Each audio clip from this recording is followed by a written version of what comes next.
과거에 뉴욕의 맨하탄에 가면 이 건물을 보신 분이 혹시 계실지 모르겠습니다. 맨하탄에 소위 쌍둥이 건물로 불리워진 월드 트레이드 센터, 소위 세계 무역센터라고 불리웠던 그런 건물이죠. 이 건물은 미국의 자랑이었습니다. 그리고 경제 대국의 위상을 상징하는 그런 상징이기도 했었죠.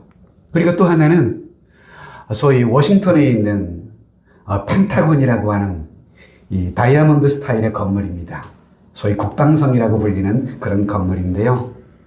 미국의 군사력 그리고 세계 초강대국의 파워를 상징하는 건물이 바로 이 건물이었었죠. 최첨단 과학과 정보력의 상징적 장소가 바로 이 미 국방석 펜타곤이라고 불리는 바로 그것이었습니다. 자, 그런데 여러분, 우리는 압니다.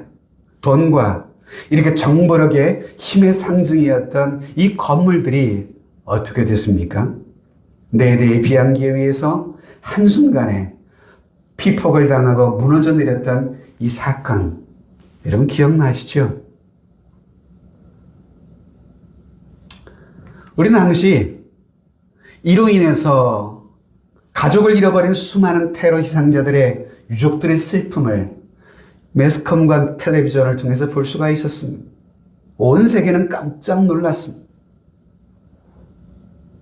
여러분, 그것은 얼마나 최근에도 마찬가지예요. 올해도 여러분, 지난해 이스라엘이 하마스의 갑작스러운 공격을 당하고 그리고 그 하마스의 침입으로 인해서 죽거나 포로로 잡혀간 가족들의 슬픔을 우리는 매스컴을 통해서 볼 수가 있지 않았습니까?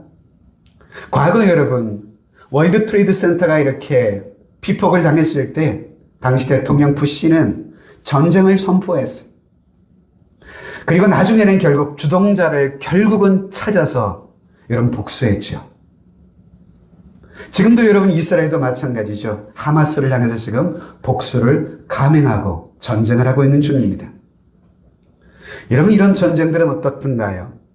결국 복수는 또 다른 복수를 낳고 있습니다. 돌고 도는 수레바퀴처럼 해결점을 찾지 못해서 결국 여러분 전 세계가 안타까워하고 있는 것 아닙니까? 러시아와 지금 우크라이나도 마찬가지고요.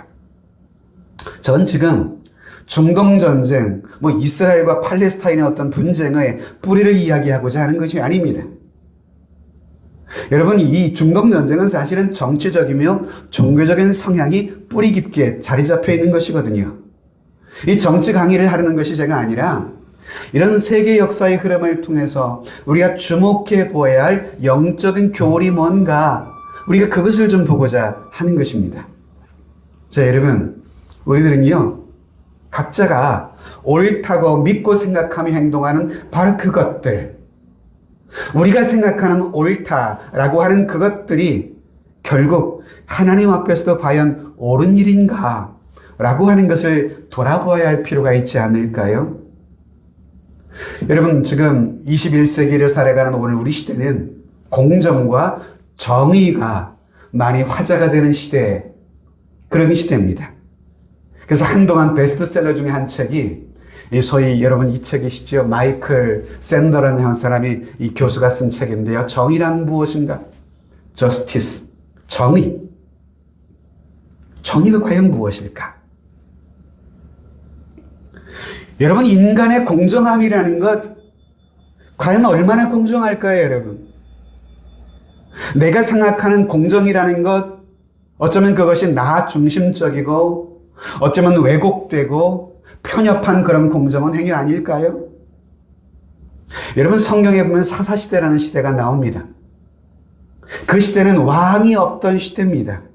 여러분, 왕이라는 것은 그 당시 그 사회의 표준이 되는 그런 사람이 왕이거든요. 그런데 나라에 왕이 없어요. 그러니 나라와 개인의 삶의 기준, 소위 정의가 사라진 시대가 사사시대라 이렇게 불리웠던 시대이거든요. 사사기에는 그 시대의 특징을 그래서 이렇게 기록해주고 있습니다. 그때에 이스라엘의 왕이 없으므로 사람이 각기 자기의 소견에 무엇한 대로 행했다고요? 소견에 옳은 대로. 각자가 생각하는 생각대로 살아갔다 이 말입니다. 그러니 결국 사사시대라고 불리우는 시대는 어떤 시대예요? 혼돈과 혼란의 시대라고 볼 수밖에 없는 것입니다. 전 어쩌면 오늘 우리 시대가 그런 시대가 아닌가 생각해요. 다들 공정과 정의를 이야기하고 자신의 신념과 생각을 따라서 여러분 행동하는데 그것이 과연 하나님 앞에서 옳은 건가? 우리가 생각해 볼 그런 시대가 아닌가요? 저와 여러분, 우리는 믿습니다. 하나님께서 인류 역사의 주관자라는 것을요. 그분께서 세상을 만드셨고 그분이 섭리하시고 그분이 지금도 이 땅을 주관하고 계시다는 것을 말입니다. 마치 세상의 군왕들이 통치하는 것처럼 우리의 눈엔 보이지만 그러나 이 역사의 배후에는 결국 하나님이 당신의 섭리를 따라서 이끄시고 통치하고 계신다는 것을 말입니다. 그러므로 세상에 일어나는 모든 사건의 배후에는 어쩌면 내가 깨닫지 못하고 내 눈으로 보지 못하는 그 하나님의 일하심을 우린 볼 수 있어야만 하지 않을까라고 하는 것입니다. 때로 우리 인간의 연약함과 죄성으로 인해서 우린 우리의 눈으로 하나님이 역사 속에 일하시는 것을 보지 못할 때가 있는 것 같습니다. 그러나 하나님은요, 지금도 그런 상황 중에도 당신께서 인류 역사를 통해 뜻하신 바를 따라서 지금도 섭리하시고 일하고 계시는 분이시거든요. 자, 오늘 저는 여러분들과 사무엘상 30장을 보았습니다. 여러분, 오늘 본문은 다윗의 생애에 있어서 가장 위급했던 그런 사건 그 순간이 소개되고 있습니다. 본문의 배경은 다음과 같습니다. 이스라엘의 초대왕은 사울왕이었죠. 여러분, 사울왕은 다윗이 백성들에게 점점 인기가 높아지자 다윗을 시기하고 그를 죽이려고 했습니다. 이에 다윗은 사울을 피하여 급히 도피를 합니다. 근데 도피한 장소가 어딘 줄 아세요? 이스라엘의 적국이었던 블레셋으로 도피를 합니다. 당시에 블레셋의 왕은 아기스라는 왕이었는데요. 아기스의 보호 아래로 이 다윗이 도피했던 거예요. 참 아이러니하지 않나요? 얼마 전에 여러분 다윗이 물리친 장수가 누구였죠? 골리앗이었잖아요. 골리앗 장군이 어느 나라 장군이에요? 블레셋 족속의 장군이잖아요. 자신이 물리친 대적의 적국으로 여러분 다윗은 도피하고 말았습니다. 오늘날로 말하면 소위 정치적 망명을 선택했던 셈입니다. 그런데 블레셋 왕 아기스는 어느 날 군사를 다시금 일으킵니다. 그리고 다윗을 죽이려고 했던 이 사울을 치려고 전쟁을 선포했습니다. 근데 여기서 눈여겨볼 대목이 뭐냐? 아기스 왕이 전쟁을 일으키면서 지금 자기의 보호 아래에 있던 이 다윗과 그를 따르는 그들에게 함께 전쟁에 출전할 것을 요구했다는 거예요. 사무엘상 28절에 보시면 그때 블레셋 사람들이 이스라엘과 싸우려고 군대를 모집한지라 아기스 왕이 다윗에게 이르되 너는 팔키할라 너와 너의 사람들이 나와 함께 나가서 군대에 참가할 것이니라. 여러분, 이 아기스의 이 요청은 다윗의 입장으로서는 너무 난처한 명령이 아닐 수 없었습니다. 만약에 여러분 다윗이 아기스 왕의 명령을 받도록 출전하지 않게 되면 어떻게 되는 거죠? 아기스 왕에게 결국 자신의 정치적 망명 의도를 의심받게 되는 것 아니겠습니까? 또한 출전하게 되면 어떻게 되는 것입니까? 장차 하나님께서 다윗에게 명하신 것이 뭐예요? 이스라엘의 왕이 된다고 말씀하셨잖아요. 근데 자기 나라의 왕이 될 사람이 자기 족속을 치러 가는 전쟁에 참전한다? 이것도 아니 될 말 아닐까요? 진퇴의 한낭이었습니다. 어떤 선택도 쉽지 않은 그런 선택이었던 셈이죠. 근데 바로 이 순간 어찌된 일인지 블레셋의 장수들이 다윗의 출전을 만류하게 됩니다. 그래서 이 이야기를 들었던 아기스 왕은 결국 다윗의 군사들을 돌이켜서 다윗과 그의 신하들이 살고 있었던 시글락이라고 하는 마을로 돌아가도록 했던 것이죠. 그래서 다윗은 한편의 위기를 넘기는 기회가 됐습니다. 그런데 그렇게 다시금 다윗과 그의 부하들이 돌아와 보니 그 사이에 또 다른 대적이었던 아말렉이 쳐들어와서 다윗과 그의 가족들을 모조리 불사르고 삶의 터전은 다 잿더미가 돼버리고 말았던 것입니다. 그뿐입니까? 다윗과 그의 신하들의 모든 가족과 식솔들은 다 포로로 잡혀가 버린 상황이었습니다. 남은 것이 하나도 없었어요. 30장 1절로 3절을 보시면 다윗과 그의 사람들이 그래서 다시금 전쟁터에 사흘 만에 시글락에 이르러 보니 아말렉 사람들이 네겝과 시글락을 침노했는데 그들이 시글락을 쳐서 불사르고 거기에 있는 젊거나 늙은 여인들은 한 사람도 죽이지 않고 다 사로잡아 끌고 자기 길을 갔더라. 다윗과 그의 사람들이 성읍에 이르러 본즉 성읍이 불탔고 자기들의 아내와 자녀들이 사로잡혀 갔더라. 한 차례 위기를 넘기고 돌아와 보니까 아말렉 족속이 쳐들어와서 다 불사르고 그들의 가족들과 자녀들, 부인들, 부모들을 다 포로로 붙잡아가고 만 것입니다. 이 현실 앞에서 다윗과 그의 신하들은요, 허탈감과 절망감 속에서 슬피 울었습니다. 정말 오늘 설교의 제목처럼 모든 것이 무너져 내리는 것만 같은 상황이었습니다. 여러분, 그들이 받은 고통을 짐작하기가 여러분 정말 어려울 것입니다. 30장 4절에 보면 그들의 고통을 이렇게 상황을 짐작해 볼 수 있어요. 다윗과 그와 함께한 백성들이 울 기력이 없도록 소리를 높여 울었더라. 여러분, 돌아온 그 백성들의 슬픔을 이해할 수가 있겠는지요? 울 기력이 없도록 울었어요. 얼마나 기막힌 상황이었는지를 짐작해 볼 수가 있습니다. 이뿐이 아닙니다. 또 다른 위기가 돌아왔어요. 그동안 다윗을 믿고 따랐던 그의 신하와 동료들이 다윗을 향해서 반기를 들은 일이 벌어진 거예요. 6절에 보면 백성들의 자녀들 때문에 마음이 슬퍼서 다윗을 어떻게 하려고 했어요? 돌로 치자. 다윗을 죽여버리자. 이 얘기를 하고 있는 것입니다. 전혀 예상하지 못했던 일촉즉발의 위기가 지금 발생한 것입니다. 이때 다윗의 여러분 심경이 어땠는지를 살펴볼까요? 백성들이 자녀들 때문에 마음이 슬퍼서 다윗을 돌로 치자 하니 다윗이 크게 무엇하였으나? 다급하였으나. 다급하였다는 말은 이 바싹 다쳐서 매우 급하다. 이럴 수도 없고 저럴 수도 없는 다급한 상황에 빠져 있다 이 말이죠. NIV 성경에 보면 David was greatly distressed 이렇게 말하고 있습니다. 다윗이 큰 슬픔에 잠겼더라. 다윗이 큰 비탄에 잠겼더라. 이렇게 해석할 수가 있지요. 자, 그렇다면 여러분, 이런 다급한 상황이 물밀듯 밀어닥치는 위기 상황 앞에서 다윗은 어떻게 했을까요?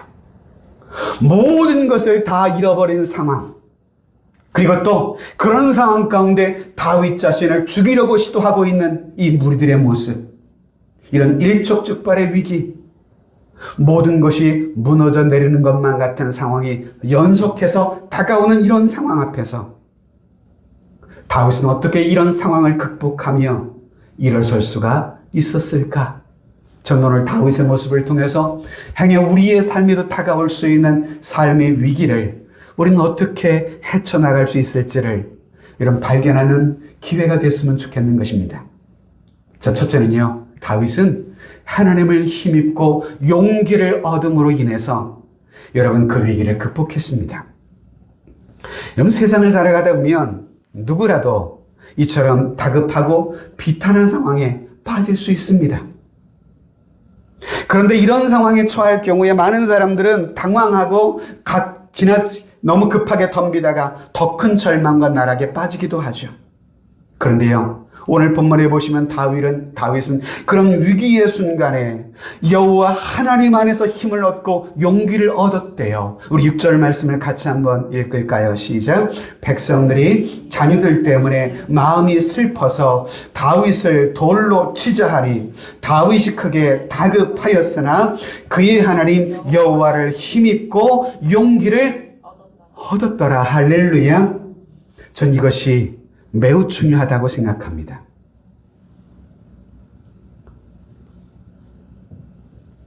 제가 신문을 스크랩하다 보니까 1990년에 실제 있었던 사건입니다. 우리나라에.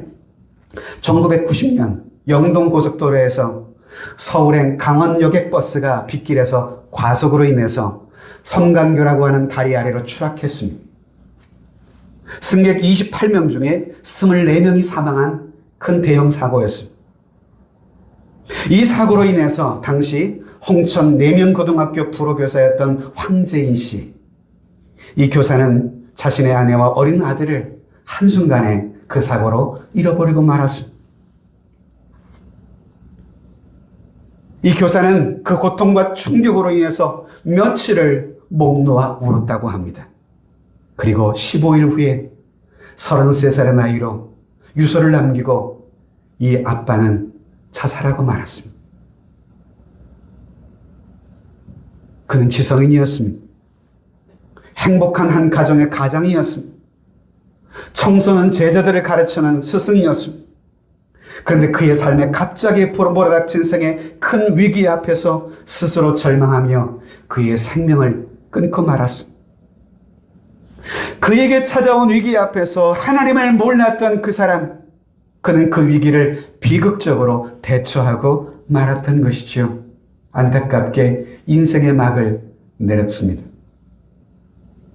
여러분, 독일 사람들은요, 이런 말을 한다고 해요. 돈을 잃는 것은 작은 것을 잃는 것이요, 건강을 잃는 것은 큰 것은 잃는 것이나 용기를 잃는 것은 모든 것은 잃는 것이다.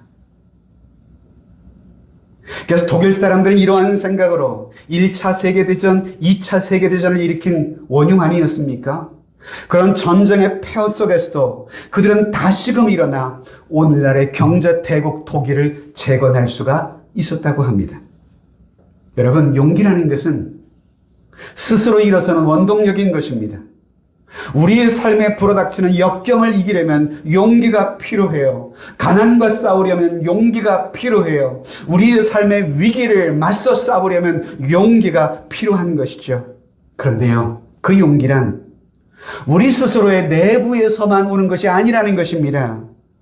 여러분, 인간의 참된 용기는 무엇으로부터 올까요? 그 용기는 영원토록 변함이 없으신, 피곤함도 없으시고 곤비함이 없으신 하나님을 통해서 우리는 얻게 된다는 것입니다. 그래서 이사야 선지자는 말하기를 너는 알지 못하느냐, 듣지 못하였느냐, 영원하신 하나님 그 여호와 땅끝까지 창조하신 그는 피곤하지 않으시고 곤비하지 않으시고 명철이 한이 없으시고 피곤한 자에게는 능력을 주시고 무능한 자에게는 힘을 더하시나니 소년이라도 피곤하고 곤비하며 장정이라도 넘어지며 쓰러지지만 오직 여호와를 앙망하는 자는 무엇을 얻으리니? 새 힘을 얻으리니 독수리 날개치며 올라감과 뜰 것이요 다른 박질에도 피곤하지 않을 것이고 걸어가도 피곤하지 아니하리로다. 할렐루야. 시편 118편에도 보면 시편은 이렇게 고백합니다. 내가 고통 중에 여호와께 부르짖었더니 여호와께서 응답하시고 나를 넓은 곳에 세우셨도다. 여호와는 내 편이시라. 내가 두려워하지 아니하리니 사람이 내게 어찌할까. 여호와께서 내 편이 되사 나를 돕는 자들 중에 계시니 그러므로 나를 미워하는 자들에게 보응하시는 것을 내가 보리로다. 여호와는 내 편이시라.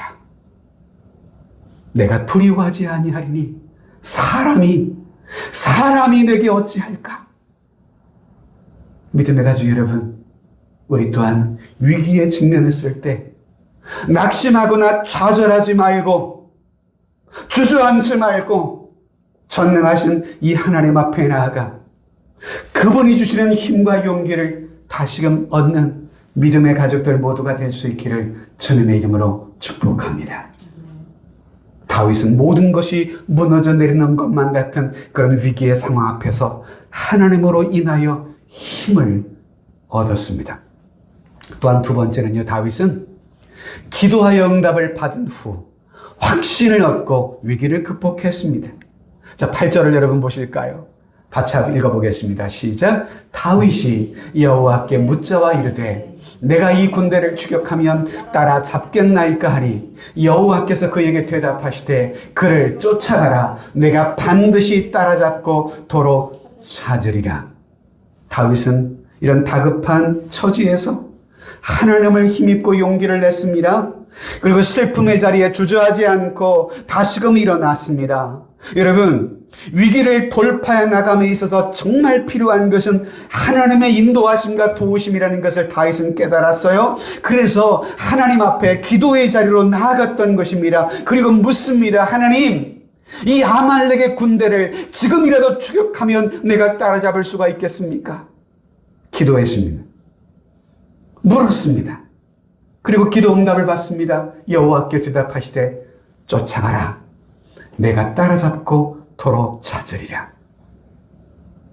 그리고 이 확신 중에 흔들림 없이 위기를 돌파해 나가게 된 것이에요. 자, 여러분, 다윗과 사울의 차이가 뭘까요?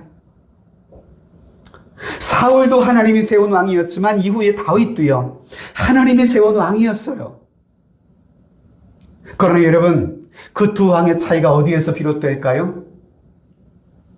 그들의 삶에 다급한 일을 만났을 때 다윗은 이처럼 하나님 앞으로 나아갔지만 사울은요, 하나님을 믿는다고 하면서도 하나님께 나아가기보단 그 위기의 순간에 뭐 하는 줄 아세요? 자신의 신분을 변장하고요, 점치는 여인을 찾아갔어요.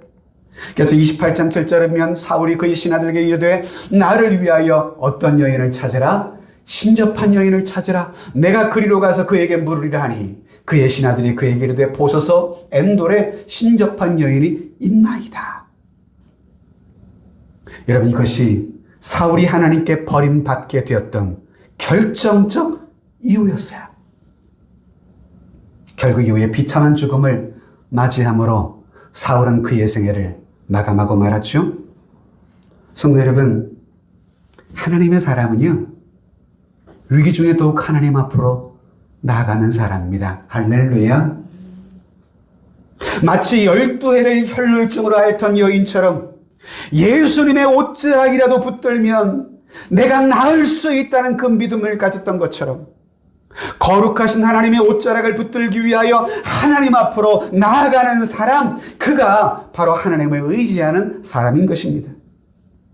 다윗과 사울의 차이점이 바로 여기에 있었어요.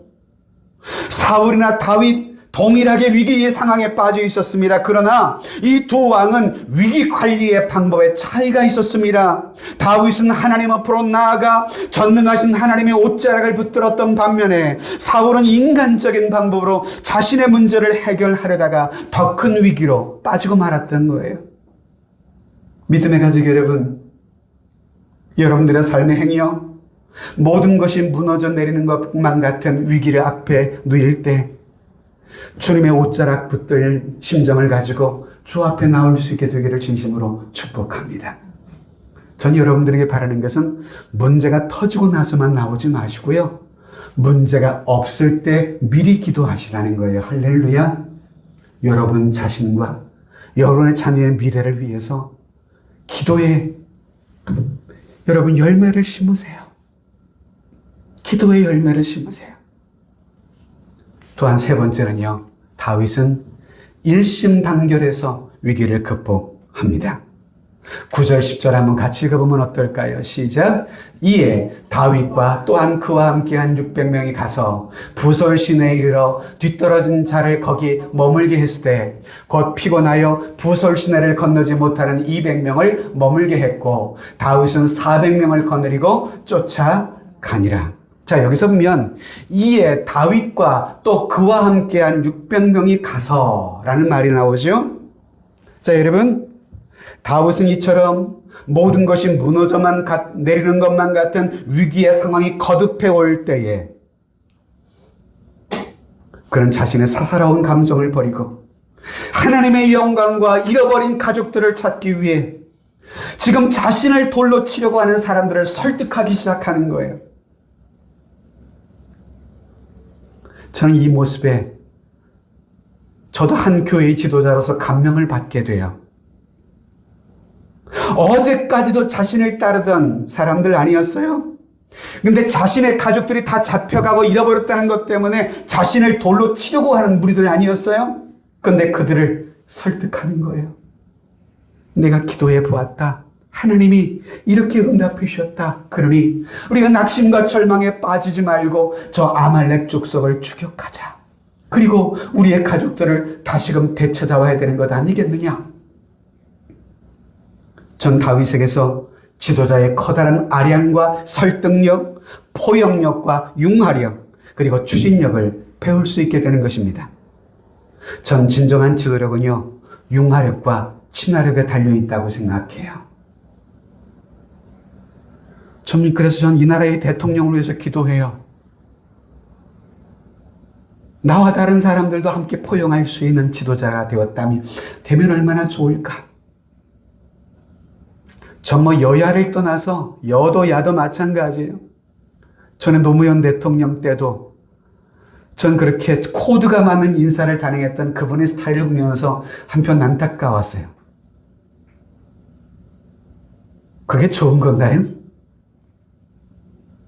자신의 편들에겐 지지받을 수 있지만 다른 편은 잃어버리게 되는 거잖아요. 대통령은 자신의 편들만을 위한 대통령 아니잖아요. 전 그래서 교회 지도자도 마찬가지라고 봐요. 자신이 좋아하는 성도만 좋아하면 안 돼요. 자신을 지지하는 성도든 지지 않는 성도든 까칠한 성도든 모두를 포용할 수 있는 지도자가 되어야 합니다. 제가 그런 지도자가 될 수 있도록 저를 위해서 기도 부탁합니다. 아멘. 제가 편향되지 않도록 말입니다. 여러분, 청나라 말기에 양계초라는 사람이 있었다고 그래요. 이 사람은 사상가이며 교육가, 또 정치가였는데요. 이런 말을 해줬어요. 무릇 한 집안이나 한 국가의 흥망성쇠는 그 집단 안에 방관자가 얼마나 있느냐 없느냐에 따라 비례한다. 무슨 말이에요? 방관자라는 게 뭐예요? 제3자의 입장에 서서 자신의 할 일은 내팽개치고 무책임하게 바라보기만 하면서 비평만 하는 사람이 비판과 관망만 하면서 다른 이들에겐 책임을 뒤집어 씌우시고 단 앉아있는 방관자가 많을수록 그 집안, 그 국가는 점점 망조로 가게 되는 것입니다. 전 교회도 마찬가지라고 생각해요. 교회 안에 방관하는 성도가 많으면 많을수록 그 교회는 능력을 상실하고 맙니다. 그 교회는 절대 부흥할 수가 없습니다. 교회의 문제가 바로 나의 문제인 줄로 인식하고 함께 그 문제를 끌어안고 기도하며 함께 헤쳐나가기를 힘쓰는 교회. 전 그 교회는 비록 적은 성도일지라도 여러분 능력 있게 사역을 감당할 수 있는 교회인 줄로 믿습니다. 전 우리 세종하람교회가 그런 교회가 되기를 소망합니다. 우리 좌우분들 보면서 함께 해주세요. 그런 교회 만들어 갑시다. 함께 힘을 주시겠어요? 그런 교회. 할렐루야. 예. 여러분, 도산 안창호의 말처럼요. 우리 모두가 주인정신, 책임정신을 가져야 하는 것입니다. 여러분, 단합할 때 힘이 생기는 거예요. 단합할 때 능력이 나타나는 거예요. 어려움을 그래서 극복할 수 있는 거예요. 그래서 여러분, 잠언서에 말씀하시잖아요. 믿음의 세 겹줄에 대해서 쉽게 끊어지지 않는다고 말하잖아요. 당시 다윗의 형편을 보면 여러분 600명이 지금 따라 나섰다고 했잖아요. 근데 그 중에 200명은 늙고 지쳐 피곤해서 적을 추격할 수 없는 상황이었어요. 사실 여러분, 지금 다윗이 대적자 아말렉을 치려고 하면 오히려 200명의 청해백이 더 필요한 상황이었거든요. 그런데 다윗은 하나님의 약속을 굳게 붙들고 추격하기 시작해요. 10절을 여러분 보실까요? 곧 피곤하여 부솔 시내를 건너지 못하는 200명은 그 땅에 그대로 머물게 하고 다윗은 몇 명을 거느리고 쫓아가요? 600명 중에 200명은 머물게 하고 정의의 용사 400명을 데리고 아말렉을 추격해 가는 거예요. 머리수만 계산하는 탁상공론에 빠지지 않고 400명의 신복과 함께 필사의 각오로 아말렉을 추격합니다. 그래서 다윗이 새벽부터 이튿날 저물 때까지 그들을 치매 낙타를 타고 도망한 소년 400명 외에는 피한 사람이 없었더라. 그러니까 아말렉 사람 가운데 소년 400명 도망한 자들 외에는 다윗의 군사들로부터 도망한 자가 없이 다 결국 전멸시키고 말았다는 것이죠. 마침내 아말렉과의 싸움에서 다윗과 그의 신하들에 의해 대승을 거두게 됐어요. 그래서 모든 것을 다 도로 찾았어요. 그의 가족들을 다 살렸어요. 그래서 18절에 보면 같이 읽어봅시다. 시작. 다윗이 아말렉 사람들이 빼앗아갔던 모든 것을 도로 찾고 그와 두 아내를 구원하였고. 할렐루야. 하늘이 무너진 것만 같은 상황 속에서 그 위기를 헤쳐내었고 잃어버린 모든 것을 도로 찾고 가족들도 다 찾았어요. 여기에서 그치면 얼마나 좋아요. 근데 위기는요, 여기에 그치지가 않더라고요. 또 다른 문제가 발생하는 거예요. 함께 출전했던 400명의 용사 중에 악한 자들과 불량배들이 속해 있었던 것 같아요. 아말렉과의 전쟁에서 대승을 거둔 이후에 그들이 와서 이렇게 말했던 거예요. 다윗과 함께 갔던 자들 중에 말하기를 악한 자와 불량배들이 이르되 그들이 우리와 함께 가지 아니하였은즉 우리가 도로 찾은 물건은 무엇이든지 그들에게 주지 말고 각자의 처자만 데리고 떠나가게 하라 하는지라. 자, 무슨 얘기예요? 이 전쟁에 출전하지 않았던 저 200명의 사람들, 그 사람들은 전쟁에 출전하지 않았으니 이 전쟁의 승리의 전리품들은 줄 수 없다는 거예요. 그러니 참전했던 400명 용사들의 가족들에게만 적들로부터 취한 전리품을 나누어 주자고 이야기했던 거예요. 그들은 제외시켜야 한다고 강력히 주장했어요. 전쟁의 승리 이후에 기쁨을 누림도 잠시 새로운 갈등이 일어나는 그런 상황이었어요. 자, 이런 갈등이 나타날 수 있는 상황 중에 다윗이 30절, 23절에 이렇게 말합니다. 다윗이 이르되 나의 형제들아, 여호와께서 우리를 보호하시고 우리를 치러 온 그 군대를 우리 손에 넘기셨은즉 그가 우리에게 주신 것을 너희가 이같이는 못하리라. 이 일에 누가 너희에게 듣겠느냐? 전장에 내려갔던 자의 분깃이나 소음을 곁에 참전하지 않고 머물렀던 자의 분깃은 동일할지니 같이 분비하는 것이 마땅하다. 여러분, 다윗의 이 방침이 이후에 다윗이 왕이 된 이후에도 이스라엘 군대의 율례와 규례가 됐어요. 출전하지 않은 군사나 출전한 군사나 동일하게 전리품들을 나누어 주었어요. 왜요? 그들의 힘과 능력으로만 이 전쟁을 승리한 것이 아니었기 때문이에요.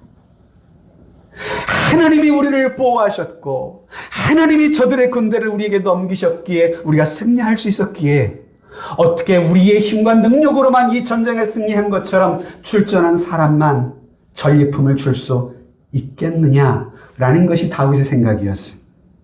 전 여기서 위대한 믿음의 사람 다윗의 모습을 보게 되는 것입니다. 성도 여러분, 위기를 만날 때일수록 적은 힘이라도 흩어지게 하면 안 돼요. 서로 힘을 모아 극복해야 돼요. 여러분, 사단은요, 우리를 쪼개고 분리하게 만들어요. 사단은 여러분 가정에서도 그렇고요, 우리 교회 안에서도요, 틈만 나면 사단은 성도 간의 갈등과 분란을 일으키게 만들어서 쪼개고 분리하게 만드는 역사를 일으켜요. 그러나 성령은요, 그러한 영이 아니세요. 언제나 우리를 하나 되게 만드시는 영이십니다. 그래서 우리는 성령으로 충만하기를 힘써야 하는 거예요. 인간의 삶에는 언제나 위기가 찾아옵니다. 여러분들의 가정에도 그렇고 우리 교회도 이후에 언제든 위기는 찾아올 수 있습니다. 그리고 그 위기는 우리의 삶을 실제 위협하는 위험이 될 수도 있습니다. 그런데 여러분 기억하십시오. 돌파구가 없는 절망의 상황은 아니에요. 위기라는 것은 극복의 기회가 있고 해결할 방법이 있는 거예요. 그래서 우린 위기를 이렇게 부릅니다. 어떻게 해요? 위험스럽지만 위험한 기회라고요. 네, 오늘 전 말씀을 여러분들과 함께 나누기를 다윗 삶에 모든 것이 무너져내는 그런 위기의 상황 가운데 놓였던 다윗. 그는 하나님을 힘입어 다시금 용기를 얻을 수가 있었어요. 기도를 통해서 그는 확신할 수 있었어요. 그리고 사람들을 설득해서 일심단결함으로 위기를 극복할 수가 있었습니다. 그러면 성도 여러분, 하늘이 무너진다 할지라도 절망하지 마십시다. 내 앞길을 가로막는 어떤 장애물이 있을지라도 낙심하지 마십시다. 우린 그 모든 상황을 다윗처럼 기도로 이겨낼 수 있는 자들입니다. 할렐루야. 왜요? 기도하면 우리의 기도를 받으시는 그 하나님은 바로 저와 여러분들의 하나님, 그 하나님은 나의 편이시기 때문입니다. 이 찬송을 함께 드리면서 여러분들의 삶에 모든 것이 무너져 내리는 것만 같은 그런 상황에 행여 놓이게 될 때에 이 말씀을 기억하며 다시금 일어서게 되기를 소망합니다.